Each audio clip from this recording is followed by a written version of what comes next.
Howdy,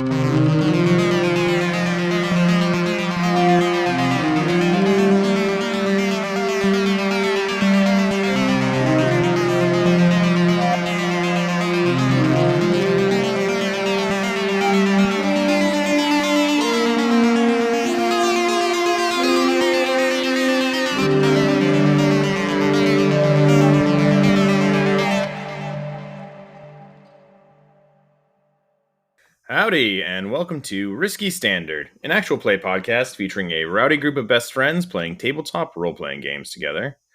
I am your host and GM, Mitch Broesder. You can find me on Twitter at MagnesiumB. You can find the show on Twitter at Standard Risky. And in addition to all of those, if you ever want to come and chat about the show, see some inspiration images and dumb memes that we post, some kind of like campaign maps, things like that, you can check out our Discord. Link to that is in the show notes. With me today, we've got Pete Loftus. Hey, I'm Pete. I'm also on Twitter at Chip Enjoyer. We've got Malcolm Hall. Hey, I'm on Discord. Horde Scrum, I just posted on the Discord for the first time. I was talking about how gosh darn hilarious episode 14 was. Yeah, it was pretty funny. I finished editing it today and it just posted a little bit ago. And of course, we've also got Timothy Mans. Hey guys, glad to be here. If I seem like I'm doing really well, it's because I'm doing this from an isolation tank and there's nothing to distract me. So just know that. But if you want, you can distract me later on Twitter at axe.order or axeorder. Now that's a fucking intro. That's what I'm saying. Top to bottom. Oh, great stuff. As always, we are playing Beamsaber by Austin Ramsey. You can find Beamsaber over on Austin's itch.io page. I believe there's currently, at the moment, they're looking into getting some reprints going for the hardcover of Beamsaber, which I believe has already sold out on Indie Press Revolution. So hopefully by the time you're listening to this, maybe there'll be some more movement on that, and you can go get yourself a hardcover of it, because it's a real nice-looking book, tell you what. So yeah, today we are continuing our campaign. We are going to be jumping right into the action for our ongoing mission. So I'll give us like a little recap here, and then I think, we can just get into it.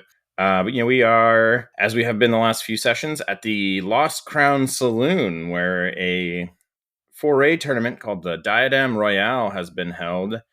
Rhodes has been here competing, while Desmond and Carta have been in disguise as the Ring journalist Gall Teller and the Ring cultural liaison Siegfried Spenlove, trying to take hold of the target Seller Montag's personal network device.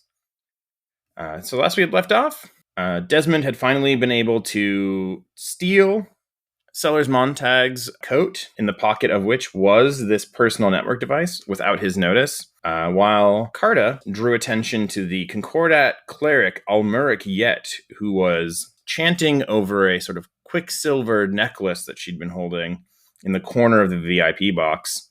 And the attention drawn to her caused her to throw that necklace to the ground, resulting in the creation of a sort of Quicksilver mirrored portal, through which stepped Hyacinth Corin, intercessor for the Order of the Oculi, a synthetic thaumaturge from the Concordat, who is also Rhodes's rival. And Hyacinth stepped out of this portal, and then out onto the Foray Arena game board, firing a powerful fundamental weapon at Rhodes in an attempt to kill him, which Rhodes was just barely able to dodge. And that's kind of where we left off, right? With Hyacinth striding forward towards Rhodes, and I think kind of chaos starting to erupt across the arena. And I'll do us a little bit of setup in a second and kind of give us like the exact picture. But is there any questions or anything we wanted to address here at the top before we get back into it?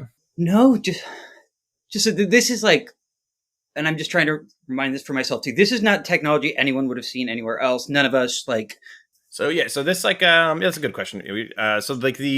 This like creation of this mirrored portal and stepping through it is definitely a level of technology or of like fundamental ability that is not the kind of thing that you would ever see regularly. Okay. And like, I think it's, not a thing that any of you have the capability of doing. I don't think it's a thing you would ever see. If you would have ever even heard of someone doing something like this, I think is like, maybe in rumors or whispers about the things that the Concordat can do, right?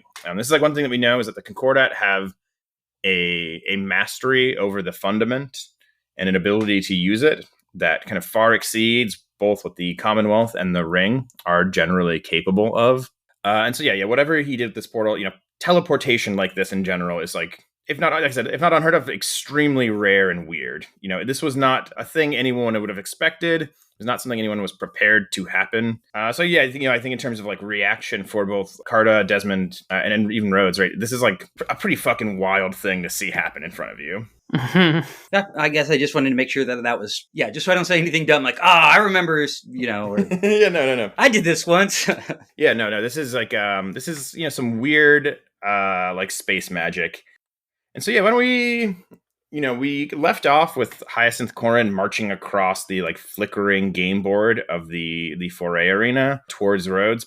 But I think I kind of want to start with like the camera pulling back up to the VIP box and kind of maybe fill in those like missing moments in between Hyacinth landing and firing this strange fundamental weapon, kind of get us back up to speed there. Okay, I guess then if we're pulling back up to that, the first question I have is, I know that the general rule of the room was that no one can bring guns in, right? That was a big thing. Are we seeing anyone besides the guards stationed there who are like, well, obviously I didn't fucking do that, and like are pulling out weapons, or are there any weapons in there besides like what guards were stationed by the door, or what would the people who work for or are in the lily pad lounge, that are showing that they are armed? Just thinking about where guns might be acquired or what is being pulled out around me. There were 2 armed guards in the VIP box with you, in addition to the Kylaxian bodyguard of Rebus Actual, this enormous kind of rock person. But those 2, they got those 2 human guards. They were swiftly dealt with by Hyacinth Corrin upon his arrival. They opened fire. He created mirrored portals that redirected their own weapons fire at them. And was able to just kind of like eliminate them almost immediately. So their weapons have fallen to the ground near them, presumably. But I think otherwise, let me set the scene a little bit, right? So Hyacinth Corrin has just stepped through this portal, taken these guards out. He gave this like a little speech announcing himself and the fact that he was here to pursue Rhodes. And he has leapt off the balcony. And I think that there's like a little bit of this moment of unsurety and like stillness and kind of, like the calm before the storm, right? Where I think Almuric Yet, the Concordat cleric, is kind of standing in this bubble of space that has formed around her. No one is near her right now. Everyone is kind of backed as far away from where she was and where this portal was, right? All of the VIPs and everyone have kind of like pulled back a little bit. I think Sellers Montag, his bodyguard, the synthetic Python Noate, this kind of big 4-armed machine man in I guess he's in a brown suit, right? He has like stepped in front of Sellers, and I think all 4 of his arms have kind of like fully extended now, right? So he's kind of got his body out. He's shielding Sellers a little bit from Almuric Yet and the space where where Hyacinth Corrin just was. And at the back of the room, I think Rebus Actual has kind of moved closer to the door, but has not gone through the door yet. And I think in kind of a pretty similar pose, right? River, his Kylaxian bodyguard, she has kind of placed herself in between Rebus and Almuric Yet. And so there's kind of like, a lot of empty space around Almuric at the moment. I think you can kind of see, Desmond, you're also at the back of the room. You're near the door. You're fairly close to Rebus Actual. Well, Carta, I think at the time, if we're thinking about spacing wise, you were probably still kind of in the crush of the VIPs, right? Who are kind of in a cluster, but who have kind of like, they've cleared room for the pit, basically, right? Hell yeah. And so I think that's kind of where you are at. And so I'll just give it to you. I think this is what happens next in that moment afterwards, right? And then you 2 can tell me what you were doing. So I think the space is kind of cleared around Almuric Yet. And I think she is still standing there, right? Kind of in this aftermath of Hyacinth's arrival. I think you said before, she's like wearing these kind of like really fancy embroidered purple robes with like golden like writing and embroidery. hands heavy with rings, and she's got kind of like a tiara or like a crown in her hair that has the seven-spoked wheel at the front. And you can see these like kind of orichalcum rune tattoos coming up her sleeves, or coming up like up her arms, out of the edges of her sleeves. And I think her eyes still have this kind of like faint glow to them. She's kind of coursing with fundamental energy. And I think in this beat, after Hyacinth has jumped down, she's kind of like looking wildly from person to person here, kind of waiting to see what the next move is. Eyes darting from left to right, ready to react if anyone moves towards her. And I think she speaks. You are all weak, given over to pitiful and worldly concerns. We move with a higher purpose. Stand in our way and be burnt away by the harsh light of clarity. And I think, like I said, her hands are heavy with rings. I think that there's like a particularly heavy one on her right hand that starts to kind of pulse with a faint blue glow. And then out from it, bursting forth, emerges like a shimmering, short blade of light. This kind of like crackling blue fundamental energy. Kind of almost like a, what would you call them? Like a punch dagger? Yeah. Mm-hmm. Gladiator style. Right, but it's like, hot plasmic energy extending, like 3 inches out of her right hand. I think she kind of, gives like a loose, lazy swipe in the air in front of her, just as like a threatening gesture. Then glances back over her shoulder, back down the balcony to see if Hyacinth has finished with Rhodes yet. And he obviously has not. And so I think that is like where time resumes for us, right? This is where we are at. So what are you guys doing? What's going on? Well, she seems kind of like she, right? Or they? Sorry. It's she. Her. She kind of seems like she's giving off a cat backed into a corner kind of vibe, but that cat also seems to be the only one armed, which is fucked. I want to try to get over to get to one of the guns of the guards that have been dispatched and see if in the scuffle I can kind of just slide under there, and whether I use it to immediately start firing or not, or at least get into a waistband so I can use it when the time is right, I think is really more of what I'm trying to do. But I think it's in the confusion of the crowd, using some of my acting abilities that I've been showcasing all night to look like I'm scared and running, but I'm really just trying to get to one of those guns that is slid across the floor and have it for when I need to pull it. All right, this sounds like a roll to me, right? This is like, there's, I think, definitely risk here. What do you think that you're doing here? What do you think the move is? Oh, it's probably finesse. No, I mean, that's handling. I can see prowl, right? Prowl. Okay. You move with grace and precision. You might. Oh, okay, yeah, prowl. That actually does make more sense. If you're trying to do it without being seen, is that ducking from people who are looking or escaping the eye of, anyone who might not want me to have a gun. I think I'm just trying to get to one of those guns while still keeping an eye, on Almeric and Cellar, or. Yeah, that sounds like a prowl roll to me. I think this is risky standard to start with. Okay. Great. So it looks like you have one in prowl to start with. I only have 2 stress left, so I'm not pushing myself for No, it'd be a gnarly push right now. Yeah, I think it might just be that, unless there's... Desmond could help you by kicking the gun towards me, or those are interesting options. If Des wants to help. I mean, again, I don't. Let's see. Were you with stress, Des? Two stress just to kick. I'm looking at him and I'm like, what the fuck are you doing? Let's get out of here. That's the whole time, Tim, you're talking about crawling around and like, hand it over here, dude. Over here, bro. Over here. Yeah, and I'm like, I'm open. I'm also don't. I want to have a gun. I don't know. They can't feel a lot better. They can't get to Rhodes. Who knows? They might come after us. Better to have it and not need it than to need it and not have it. Precisely. I didn't say I was going to go back and try to be a hero. Okay, that's what I thought that you were trying to do. No, I'm trying to have a gun on me, my friend. Okay, all right. That makes a lot more sense now, actually, because I thought that you were going to try and shoot this person, and I'm like, no, I just want to. Yeah, we got the thing. Let's skedaddle. Oh yeah. So it's copied over. You're in the clear now. Right, I am just trying to... It's not copied over. It's not copied over. At this point, I'm just taking the whole thing. because we're obviously not going to be like, oh no, but like also here's your jacket back because I So copied you don't. Like, what I'm no, hearing is like, you I don't think love the oh no kind of activities that have been planned. Okay. So is that clear? You guys are giving up on the second portion of the mission, trying to sneak it back onto him. I mean, I don't really think it matters unless we have anymore. time to sneak it into, just leave it in the jacket and toss it. What I will just say, from the GM's perspective, just so we know the choice that we're making if you don't complete the second half of the mission, is that if Sellers Montag doesn't end the night with his personal network device, it will have implications for the use of the information you want to get off of it, vis-a-vis Shell Spade's location. Yeah, I was gonna say they do biolock stuff. So I mean, you'll have the information, you'll get it, but for instance, if Shell Spade is in a secure location right now, but they don't think anyone's coming for him, if that information gets lost, there's a good chance he gets moved somewhere else, right? Mm-hmm.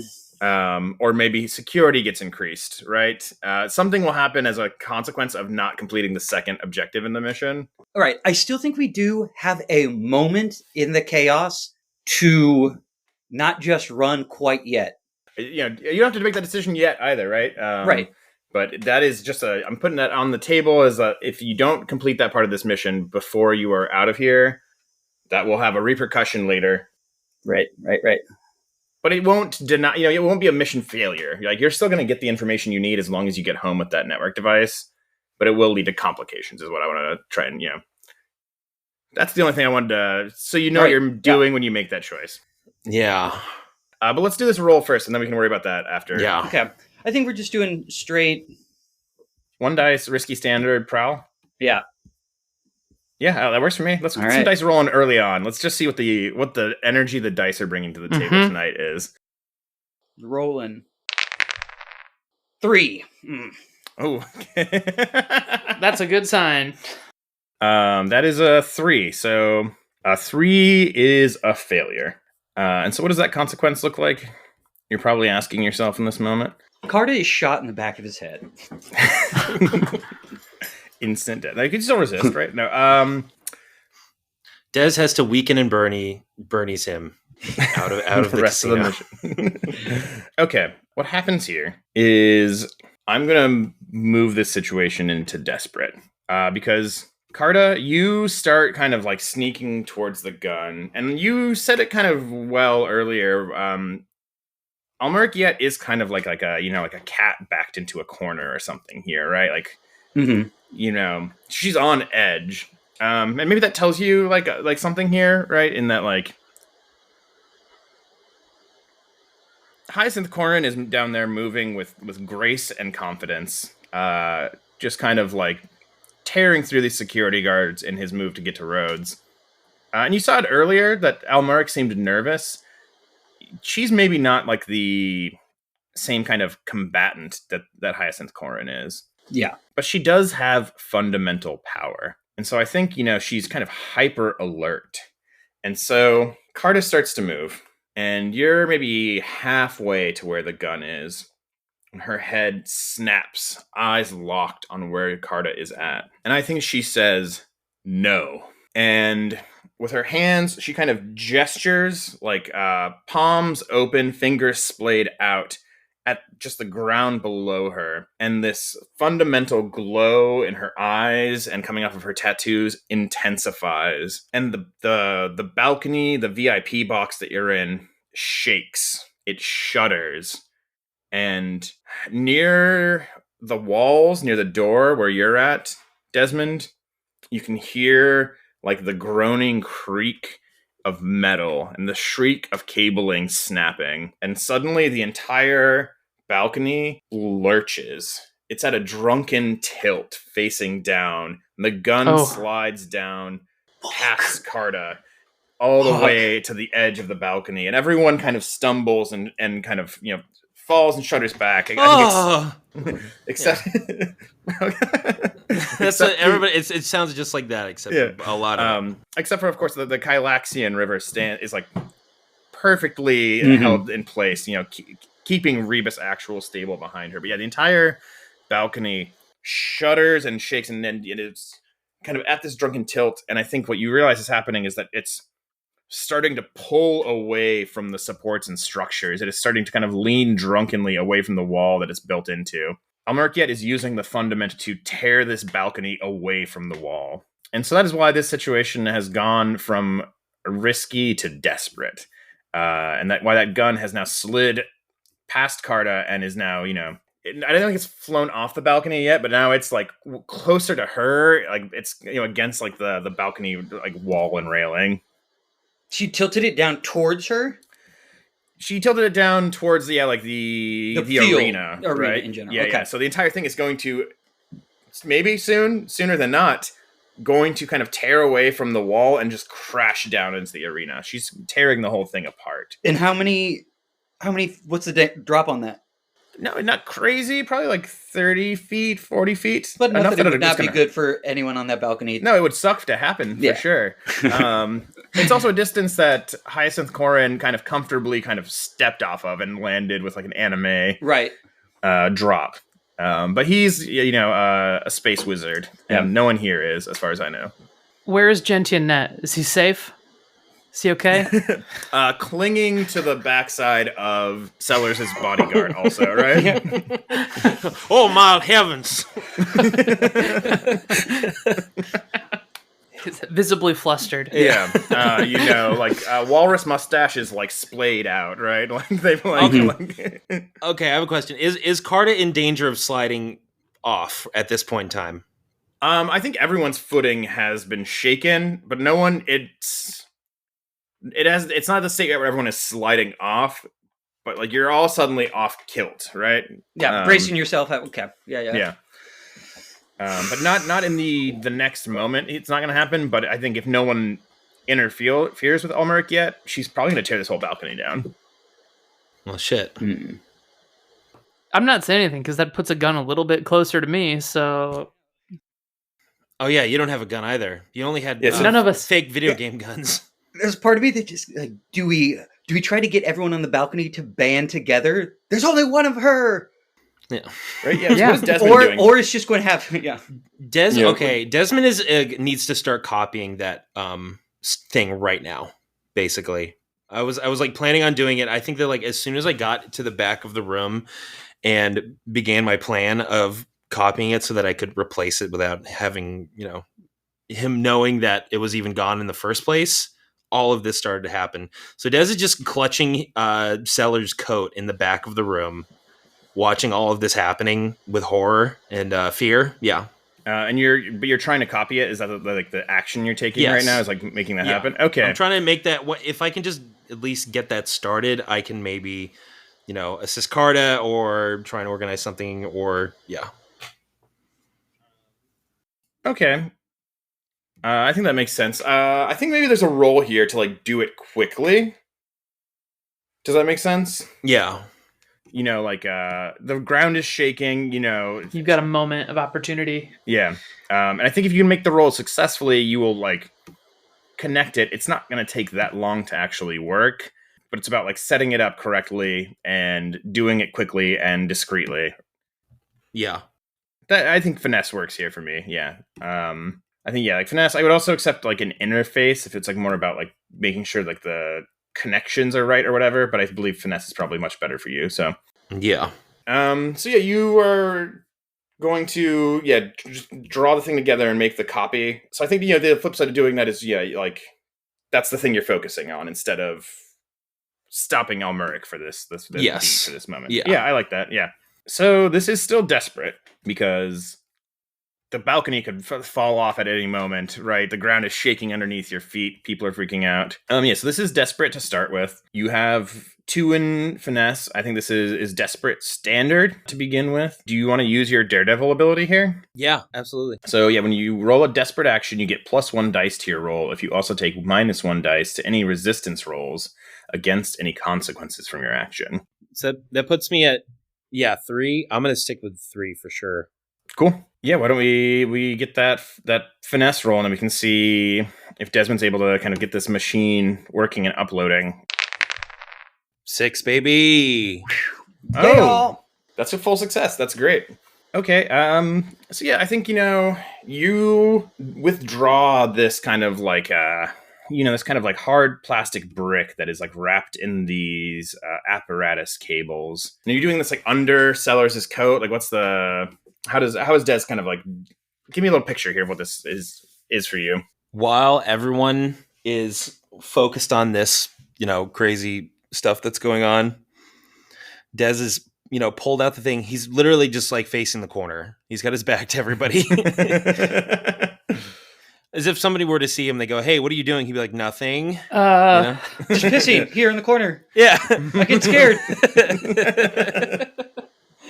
So yeah, that's what I'm doing. Yeah, so I think as you bring like Sellers' like personal network device near this device that was given to you by Seldom Row, like I said, kind of the thing that happens before it happens is like the cables themselves kind of come alive as it gets near this other device, right? They like uncoil like tendrils, and they almost like snatch it out of your hand as they come close to each other, right? They like hug around it, and like the ports on the ends of these cables are like slithering over Sellers' phone, finding these different connections, or into his personal network device, finding these different connections. And then once it's like found the connections, it's brought directly against the hard body of the copy device, the cloning device. And there is like a kind of like a brief, like sudden burst of warmth from it, right? Like it's super heated. Not enough to burn your hand, but I think there's like a moment maybe where Desmond almost feels that urge to drop it. It gets so hot so quickly. Good God. And it is rapidly and accurately copying all of the data on the personal network device. And this is like, as this is happening, you can hear this creaking of the balcony, the lurching. And I think behind you, you hear the voice of Rebus Actual. He's speaking rapidly and decisively. Not panicked, but like there is this kind of obvious edge of urgency in his voice. As he's directing security in the building. He's explaining the situation, and I think he's, probably like calling off. I don't have anything prepared here, but like, like response code names, right? Like Umbra Task Force, like to the Diadem Arena right now. We've got a situation critical, that kind of thing. He's trying to take control of the situation in his casino that is spiraling out of control rapidly. But I think, you do it. You are unnoticed. You have not like provoked Ulmuric yet any further. And I think, like this balcony gives another lurch. And then, this, like I said, this thing gives like a beep or a signal. A light goes on to it. A light, right? A light goes from red to green after a moment. And then the cables release, they relax, right? They slowly like retract into the body of the clone device. And you now have a perfect copy of the personal network device. I think Des takes a moment. He looks at it like horrified and kind of thinking, "That's it? That's all done?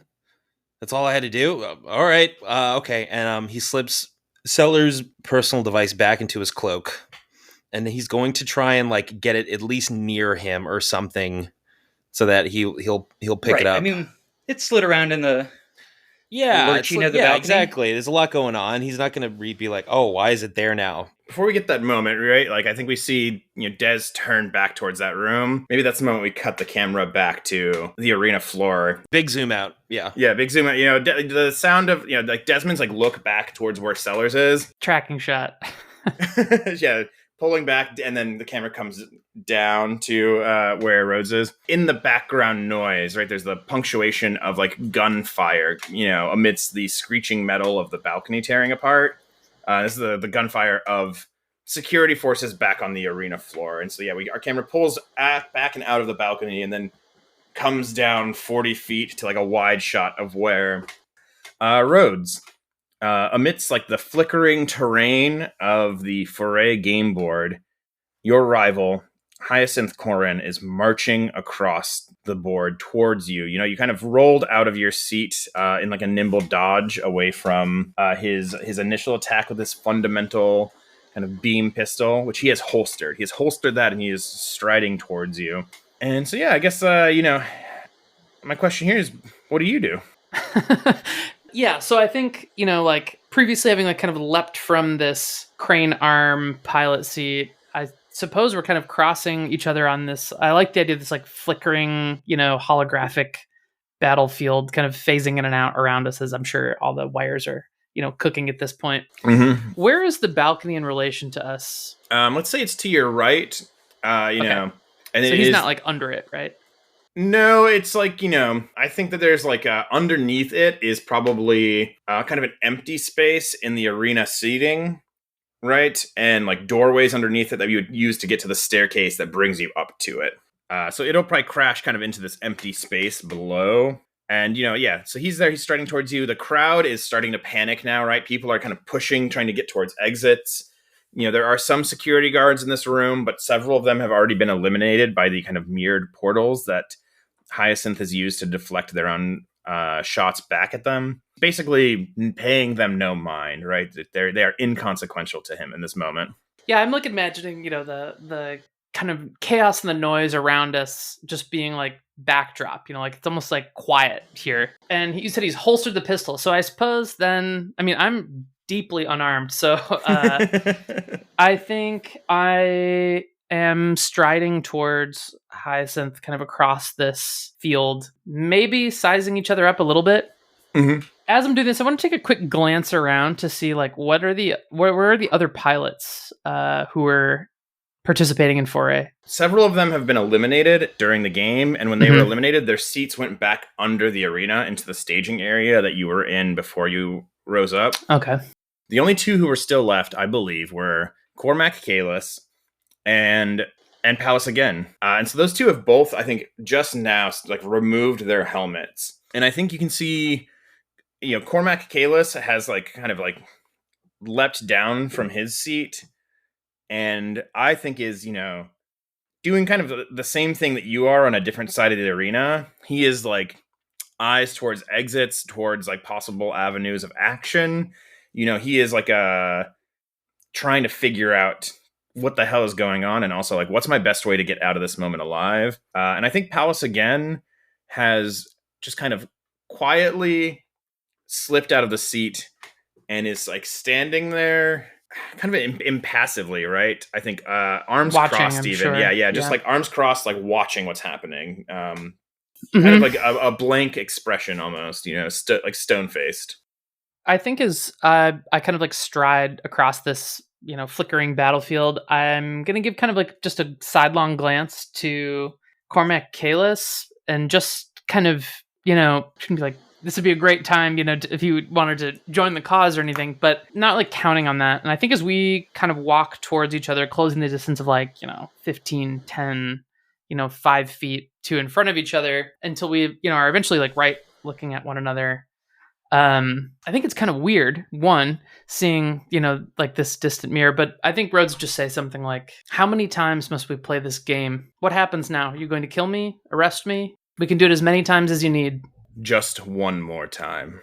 I think I've heard that before. You have some new tricks up your sleeve, I see. And so, yeah, you guys are like close now, right? I think he has stopped. I think Rhodes even like grabs his forearm or something, right? Like, and you get in there, yeah. Like, I've known Hyacinth for something like 200 years at this point. We've probably crossed paths, I don't know, 8, 9 times on a battlefield, in a station, all these different moments, I think, kind of flash back into the presence here. And I think like is just kind of like looking at the like Quicksilver fill on the ceramic, as I think it's like kind of coming at him like a friend, sort of.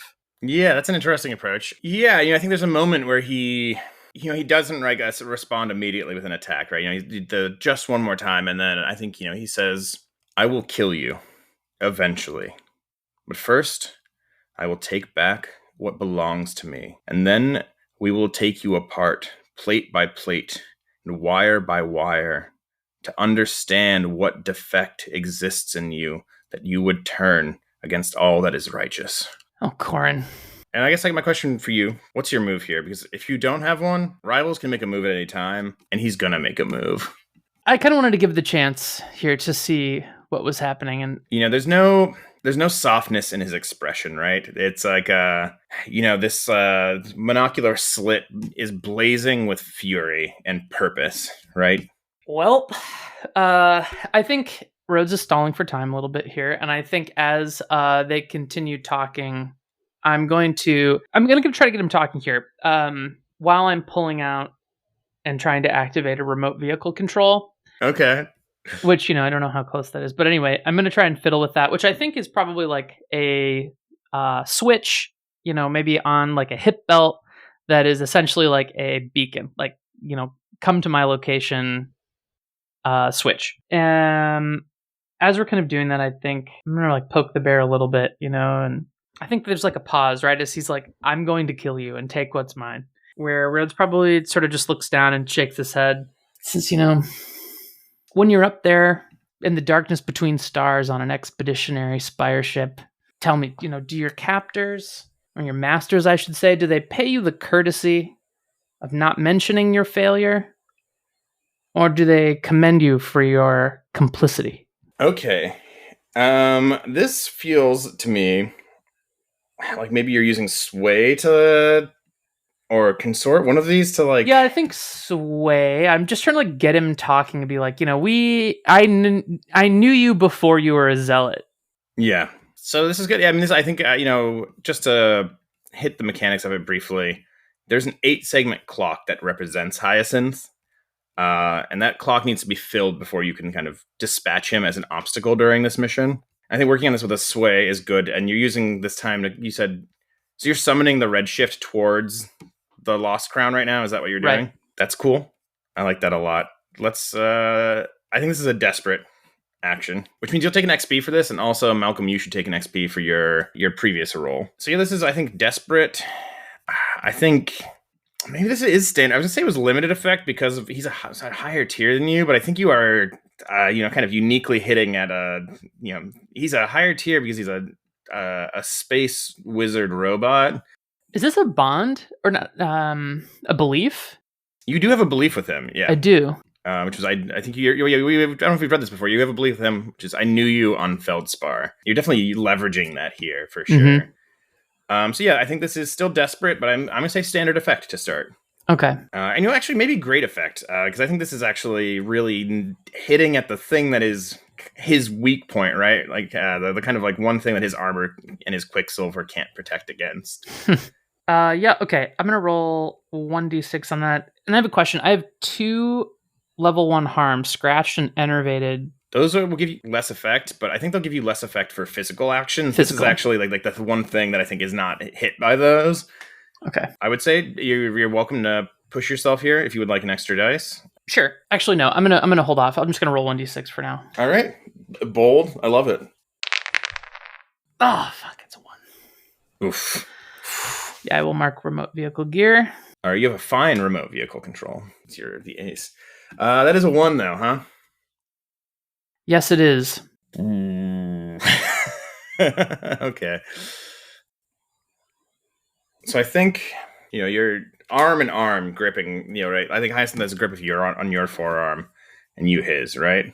Mm-hmm. I think he says, I serve only one master, and I aim to achieve the purpose that he built me for.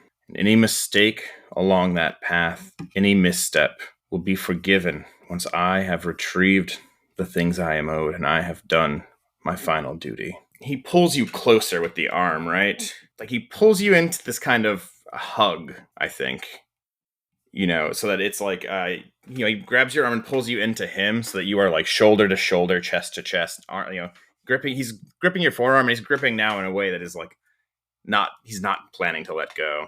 And so that his face, I think, is like, beside yours. When you are gone, Rhodes, I will not think of you. And then you feel an icy coldness spreading out from the point in your back where he has stabbed a dagger made out of this same Quicksilver that has kind of crawled up his wrist on his other hand and formed into his hand into this long kind of icicle of a knife. He has plunged it into Rhodes's back. And I think that is going to be the level 3 harm pierced. You are, of course, welcome to resist that. Yeah, I'm going to resist that. So what does resisting this look like? Well, kind of a bad time to come in light. I think resisting this is I don't know. Tell me, do I have to mark gear to resist something here? No, it's just you're going to take 6 stress minus the highest result of the attribute that you use to resist. I imagine prowess, since this is like a physical consequence. Yeah. I think this is like sheer force of will trying to push through this because Rhodes knows, I think, as he would tell, I think Hyacinth through gritted teeth, like I think as this, sickle like is piercing through his body, I think through pain, just here to get it out to say, but you will, because you'll always know it's not the tools that make the man. You could never wield the machine as I can. Ooh, good. This would go down to a level 1 harm. I would take it 2 levels below, but you have 2 level 1 harms. Mm-hmm. So I think resisting here is still going to give you the level 2 harm. I still got to roll for it anyway, don't I? You do. Well, you resist no matter what. It's just how much stress you're going to take. The resist succeeds automatically. Go ahead and roll 3d6. Well, you'll take stress equals 6 minus the highest result there. 6 is the highest result. 3, 4, and 6. Oh, so that is no stress. You will still take the level 2 harm. What is like the step down from this? You got an adjective here for me? I don't know. I'm like thinking. I guess he still has stabbed me through. Yes. Maybe it's like bleeding or something. Yeah, bleeding works here, I think. Yeah, I think I imagine like a pipe ruptures inside in Rhodes, and there's like a black oil spilling out. Is it black? I don't know. I think it's black, right? I think we talked about like ferrolymph. Like bugs have like hemolymph. I think these synthetics have like ferrolymph, which is in my mind it's like black is cool. I was thinking of like in all those Ridley Scott movies, it's always like white milky stuff. Yeah. Ooh, I like white milky too. That's actually good. Yeah. So you will now take -1 dice to, I think, like, physical actions. And I think as you say that, he physically recoils from the blow of the words, shoves Rhodes back away from him, right? He gives you a push that sends you sliding across the floor 10 feet away. And as you slide, and as your slide comes to a stop, I think he has one thing he says after he pushes you, which is that I think he looks at the beeping light at your hip from the fine remote vehicle control. I think that the signal still went through, and I think he says, "How kind of you to bring it here to me." And I think on that, I want to cut back up to the balcony. Well, perfect. I got a bunch of solutions up here on how to help with that. What's up, balcony boys? How's it going up there? Things seem bad downstairs. Hopefully it's a little nicer than the nosebleeds. Yeah, so what's up in the balcony, friends? What is the move here? You've got the thing copied. Desmond, you've got it copied. You've kind of turned and moved back a little bit towards Carta. You are closer to Sellers at this point still, but there's still this kind of crush of people, and Almeric yet, I think, is they're kind of like, eyes blazing, kind of like, I think probably a little bit more focused now on channeling her forces into just tearing this balcony down than she is, she's not like swiping in front of her anymore. She's kind of maybe let her guard down for a moment, or if not let her guard down, she's right. Instead putting all of her energy into just tearing this balcony apart with her mind, like you do. Do we know at all whether does she have her own levitation powers? We don't know. We don't know. Up in the air. I don't think it's even clear to you if she plans on surviving. Right. This thing. But you do know she has magic powers in a way that you don't. So probably she can get out of the balcony fall better than anyone else. You're just gonna stay in here and die with all of us. I think I'm first. I'm gonna get on the horn and just let everybody know that everything is canceled. Or everything is everything's canceled. Show's over, folks. Back it. Hey guys, the tournament is actually done. We are getting word right now that the tournament is officially over. No one has been declared winner, and also no one loser. Thank you, dude. Yeah, let's go ahead and put a tick on the old Diadem Royale clock. It's almost finished. Please move to the exits. The transfer. Damn, Pete, cold as the Rockies over there, bro. Okay. Yeah, I'm getting on the horn and I'm saying hey, the transfer's done. And I'm gonna totally give him his jacket and everything back. What are you guys doing? Yeah, we know what Rhodes is doing. Well, here's the question: what am I doing? Which is somewhat even scarier to me.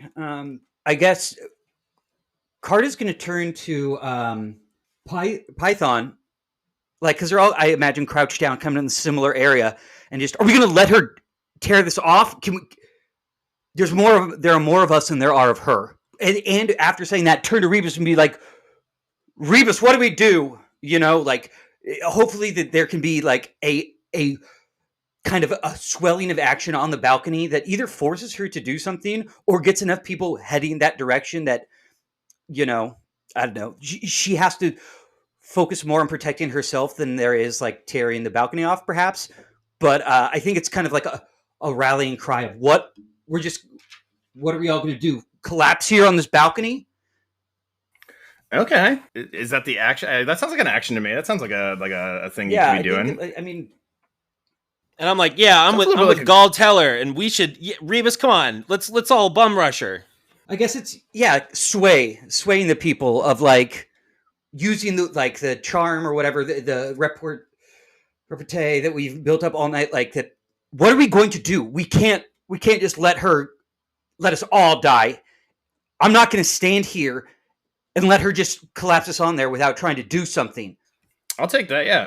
This sounds like sway. I would say, like you said, you have built up this this rapport with these people. They know you, and I think you're striking in the moment. I think this is still a desperate action, so take an XP in resolve. But yeah, I think this is a desperate, great effect. You're starting off with 1 dice. I know you don't want to push yourself because that's going to put you at a scar. Mm-hmm. Is Desmond helping you here? Absolutely. I think this is definitely a time for me to help. Right, because if we can also is silently get on the horn to our companions, say that we're dealing with communicate that we're dealing with the stress upstairs, and hopefully that, I don't know, that maybe Hyacinth will feel the need to come up and protect his own in that regard too. Yeah, that is the goal of trying to go towards her and get the crowd to help. Yeah, I like that. So if you want to help Desmond, that is 2 stress for you. Oh, can I handle that right now? I think I can. Yeah, you have 4, so that you still have room to wiggle. Yeah. So that will give you. You can give Carta both an extra dice. You can also give him a better position because he is because you have 2. You have 2 ticks in your connection clock with him, so you can give him 2 benefits from an assist. So you could give him an increased position. Let's call that risky great then. 2 dice. Right, and it's just, who are you?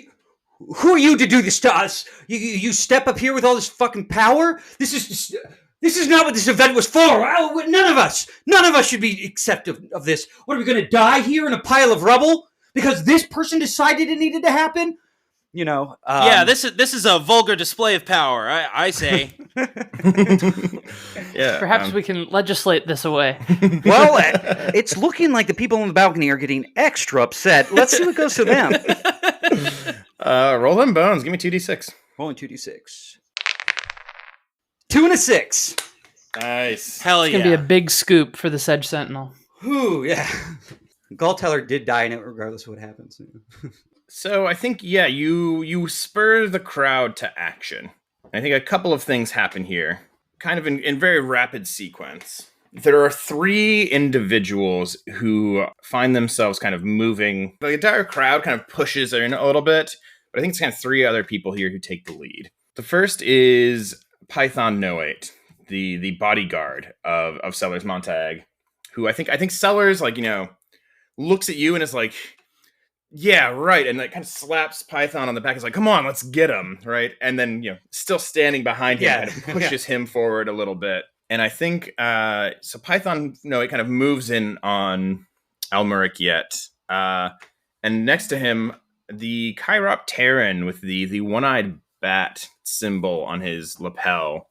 This guy, Lambo Rador, I think, reaches into the suit jacket and pulls out, it's, what does it look like, right? It probably looks like a cigarette case that I think, as he holds it, it like folds in a way that like a knife punches out from the bottom of it, right? Mm-hmm.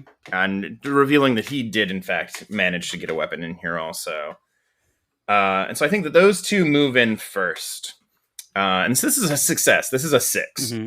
Risky position. And so I think what happens, is that they kind of move in and the balcony stops like rapidly shaking as Almuric shifts her attention.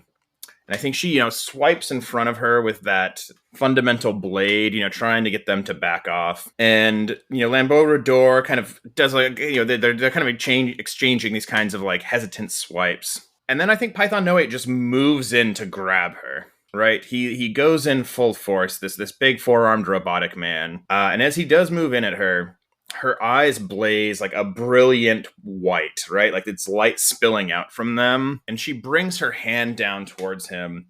But it's not her hand that she hits him with. It is like a raw expression of fundamental force. It's the same force she's been using to tear this balcony apart, just directed on him.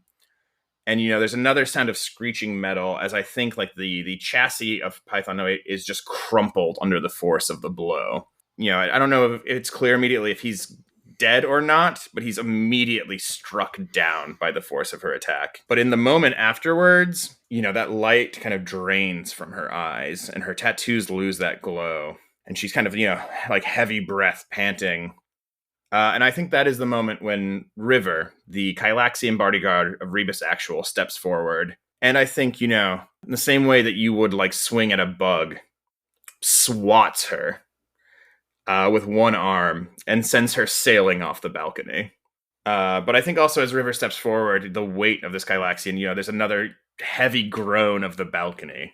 And it's like clear, there are sparks shooting out. It's clear the balcony is not long for this world anymore. And I think at the back of the room, Rebus Actual shouts like, "Everyone into the halls.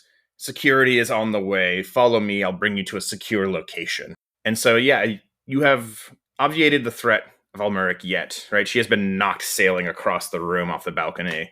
But the balcony is not going to last that long. But your immediate threat there has been taken care of. I guess running up, like, as people start to scramble towards the door, following Rebus's kind of like rule or like declaration that security's coming, runs up to, Dez and is like, do we need to get down there? Like, I don't, he's unarmed. I don't know what the situation is. Do we need to go now? I know how I feel without a fucking gun. We're unarmed as well. I think that maybe the best option we have for him is to just clear a path so we can get out and live to fight another day.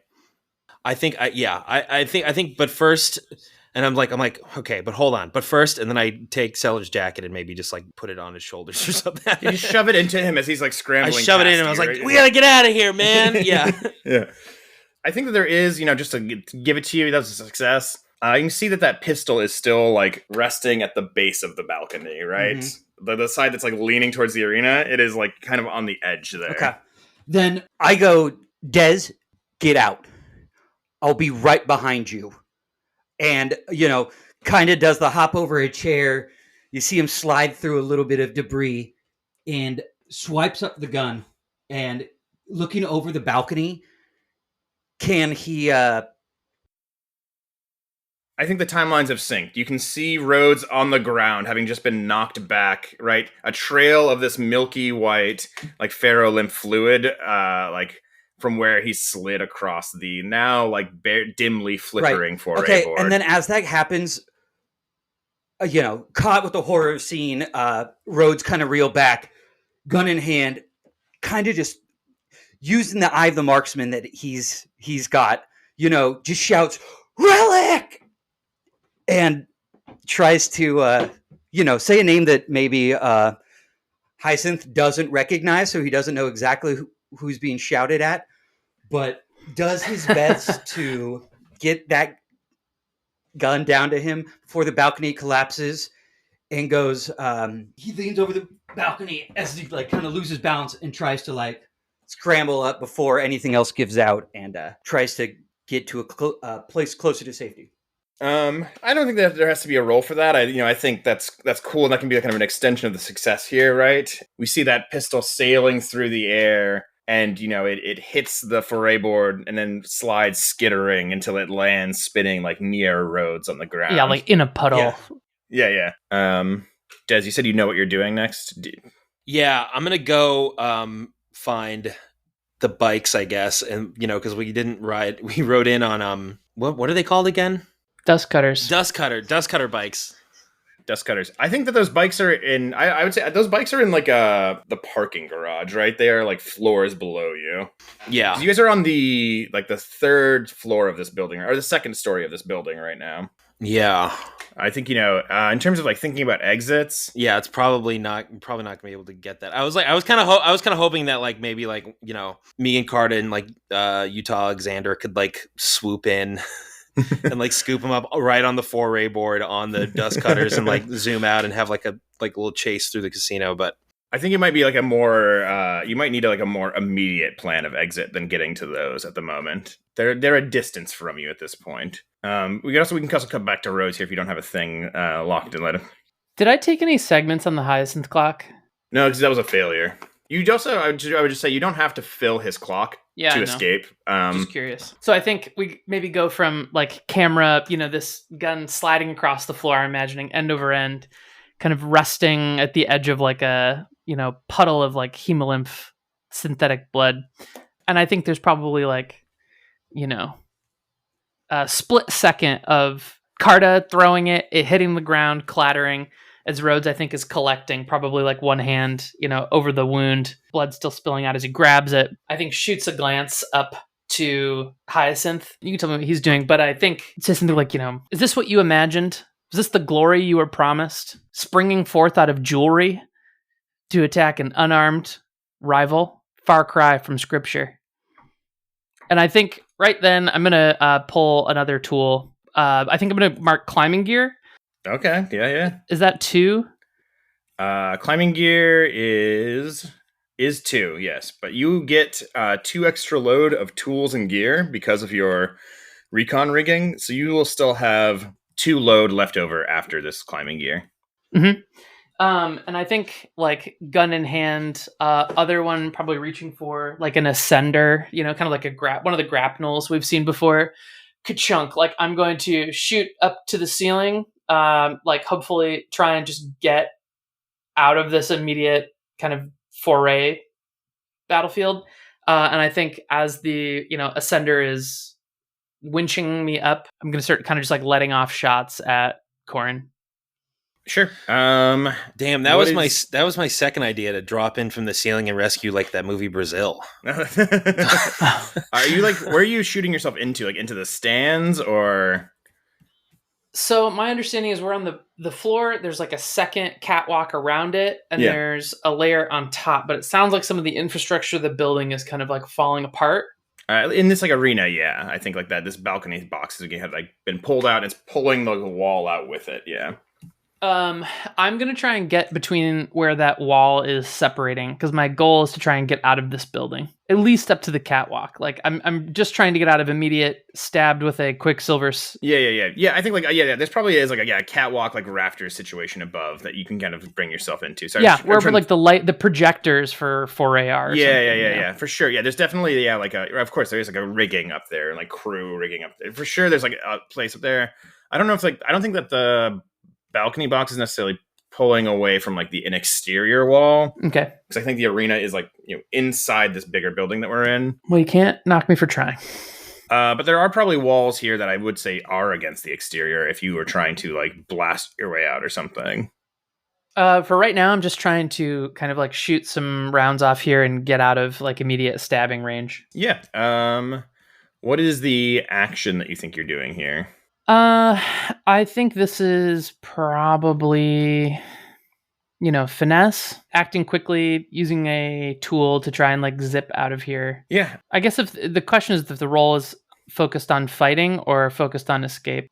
Yeah. I guess that's my question. Yeah, for sure. I'm not in any shape to continue fighting here. I'm already pretty messed up. So I'm kind of just trying to get out and use some cover fire. I do think that your injuries are going to come into play here. I think that's probably true. Which I think you're going to take -1 dice here because you are bleeding heavily. You're trying to do things with both arms, and you've got this you've been pierced heavily in the shoulder by this this Quicksilver knife. Mm-hmm. So I think that is going to knock you down a dice. Okay. So what's a devil's bargain look like? Fuck, in this situation, dude. Yeah, I don't know. That is do you have a suggestion for one? I'm open. No, I was kind of just putting it out there to see what you had going. Does anybody at the table have one? I'm kind of open. How's the way this situation could get worse right now? In not getting up into the rafters fully? The rope no, snaps. this is a devil's bargain, so it's like a thing that's bad that is unrelated to the thing Road is doing, or that it will happen regardless of what he does. I mean, the only thought I had is like structural damage, like the building is collapsing. Yeah, let's go with that. Actually, you know what's always like fun is if you introduce a fire into a situation.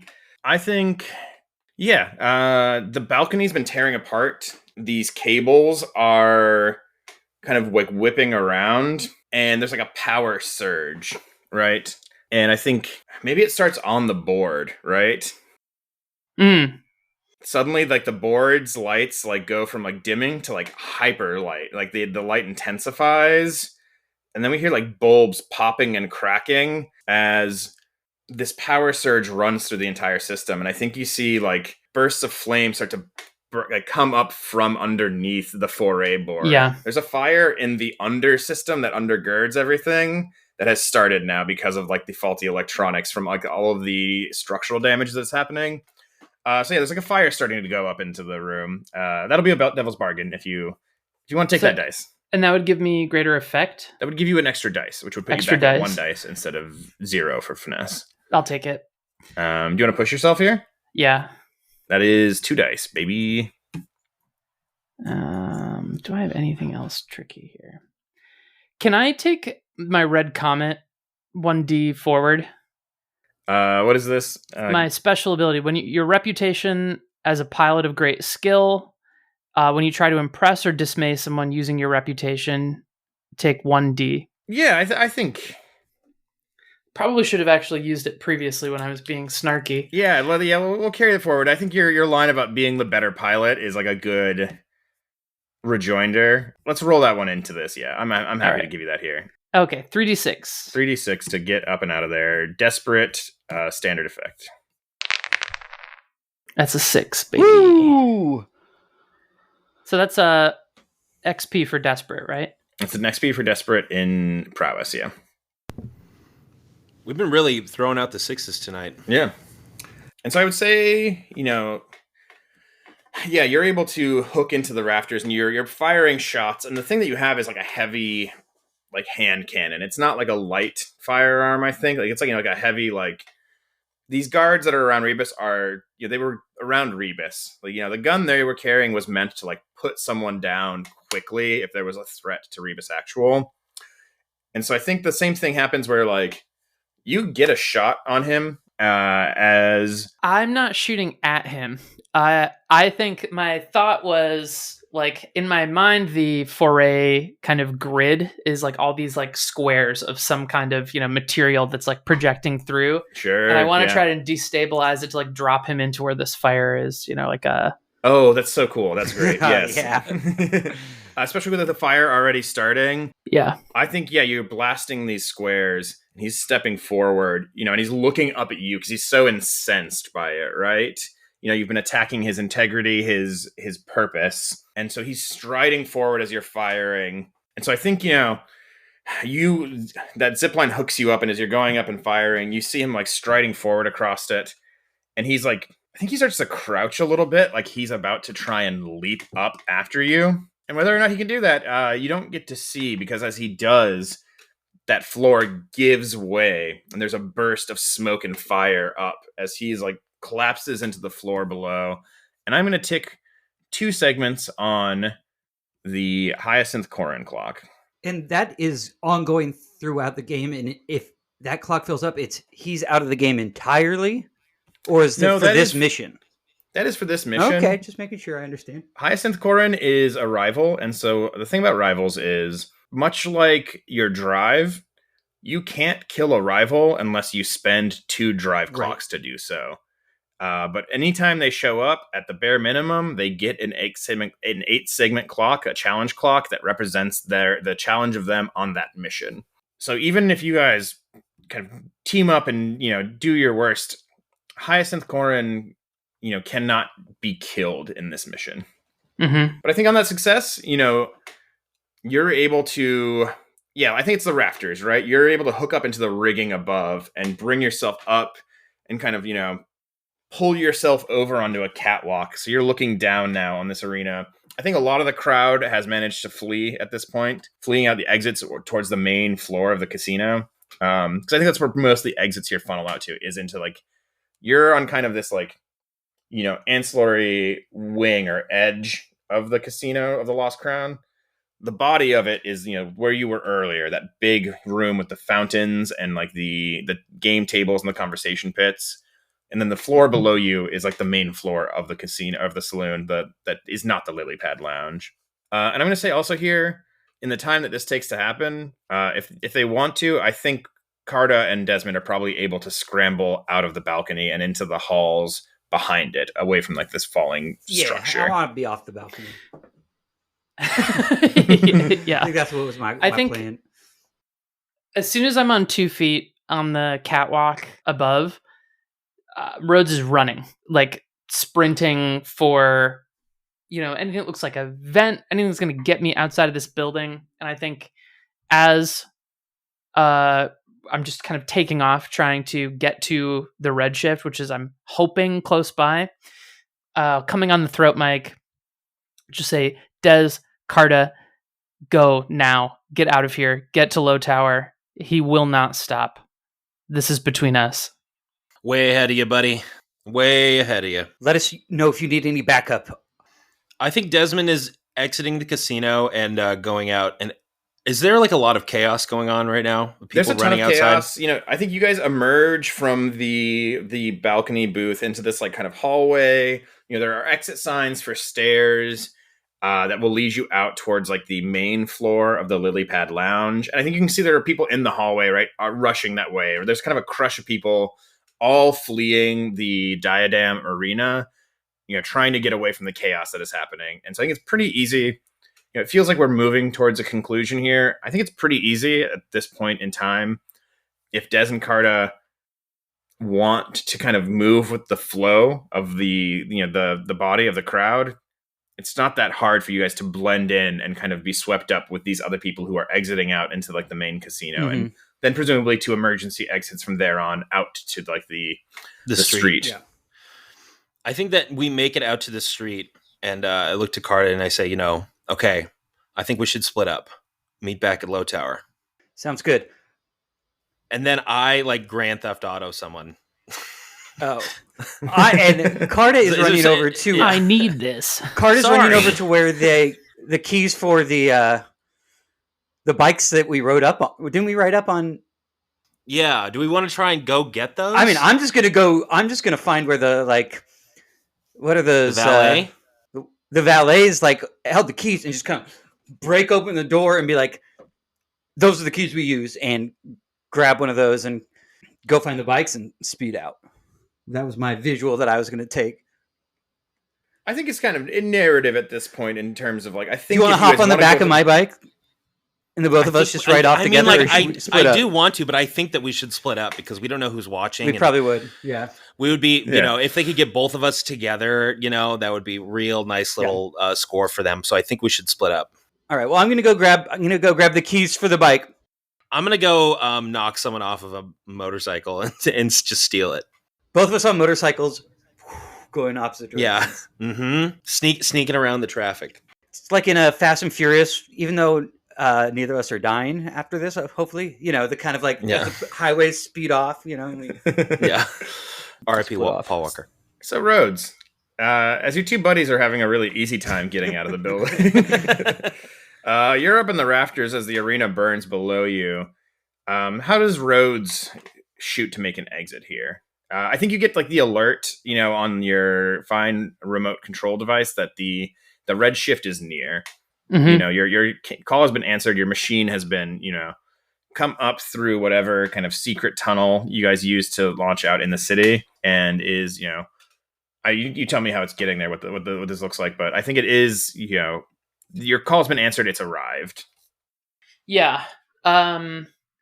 I think there's like, so when we were talking about the Lost Crown, we mentioned it's like, a stone building, like a kind of ancient stone structure. Yep. I think there's probably like some kind of, like, I don't know, like heavy industrial venting or something, like a power exchange station. And I think like the redshift kind of like tears through like some kind of, barred like outflow pipe or something. Yeah, I like that. So I think what this looks like, maybe, I don't think you have to roll for the redshift to like tear this thing open. But I do like a closing image here, maybe. Roads in the rafters, like running towards, like, yeah, like there's like, a big, yeah, like you said, big grating. I'm thinking like, video game like grating that you like, in the wall, and then suddenly it is the fist of the redshift tearing through and pulling out, right? And you're running on the rafters towards it.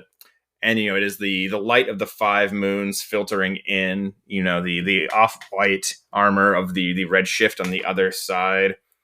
So you're only 2 stories up. That's about high enough that the red shift is like height-wise could show up here and do that. Yeah, I think so. I love the idea of just punching an exit. And I think, probably like as that like hand kind of rips through the wall, there's for like a scene of, Rhodes sprinting from the catwalk through this kind of opening and like running up the like forearm to the shoulder, I think, of the mech. And I think as you are like getting towards like the hand, about to run up it, you hear your name called again from behind you. Rhodes. And there, far back on the catwalk, it's Hyacinth Corrin. White ceramic armor, charred black from the smoke. Cape still like burning, right? Mm-hmm. Holding that wheel lock, this like fundamental weapon aimed at you, but the redshift is there too. So I think you see him holding it outstretched, eye blazing, staring at you. And then he lowers the weapon and says, "This is not over. I will find you again." Break the wheel, Hyacinth, or it'll keep turning. And you are free to escape into the night. There is a kind of a panicked crowd flooding out of the building around the redshift. But I think you've got like a clear street to take off into the night and find your entrance back into the myriad of secret tunnels and old, train routes that you guys normally use to move underneath Coronatus.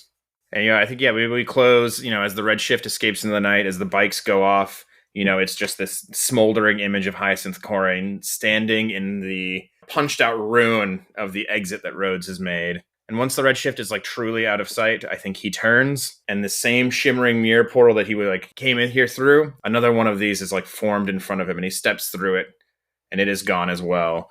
And all that is left is like the chaos and the quiet after your eventful evening at the Lost Crown Saloon.